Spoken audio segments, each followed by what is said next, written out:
How does it start? The 80s and 90s. Squatting. Amsterdam.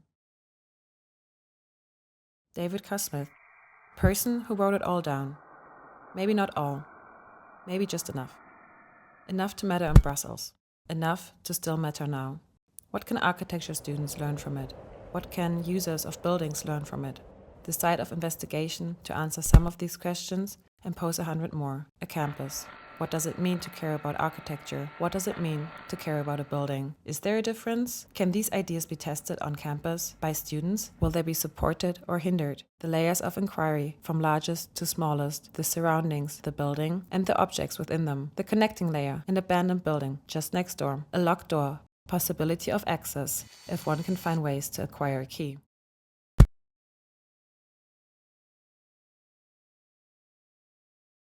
The surroundings.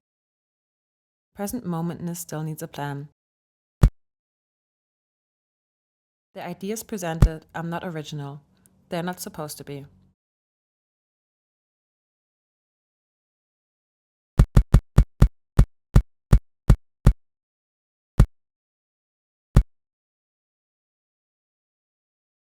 There's so much already there. What can be used that is already there? Can it stay where it is, but just be different?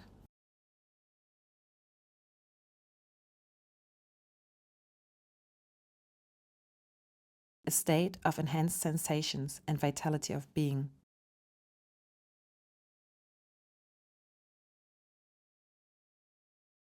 In a place of marvels that inspires and provides means for invention, actualizing dreams, not as art installations, but to an extent that is tested by living in them. Everything happening now is just a continuation of something that already happened a long time ago. From Amsterdam to Brussels, what can squatting do?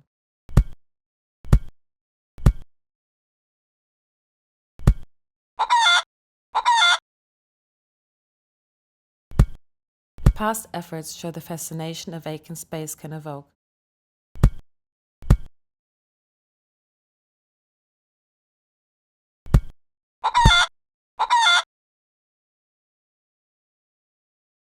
The right to the campus is far more than the individual liberty to access university resources. It's a right to change ourselves by changing the campus. It is, moreover, a common rather than an individual right, since this transformation inevitably depends upon the exercise of a collective power to reshape the processes of education. The freedom to make and remake our campus and ourselves is, we want to argue, one of the most precious yet most neglected of our student rights.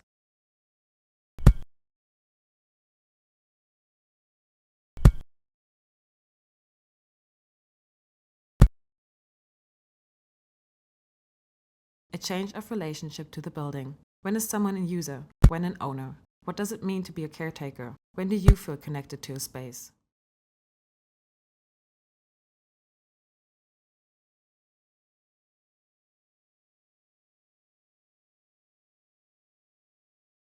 A campus has the capability of providing something for everybody, only because and only when it is created by everybody.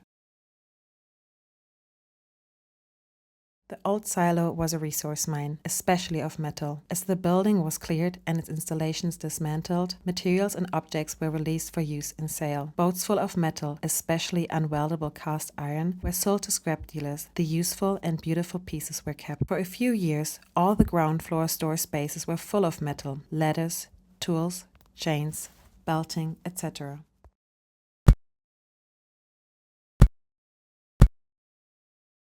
Its movements and surroundings, adding a dimension of awareness unusual in habitual living.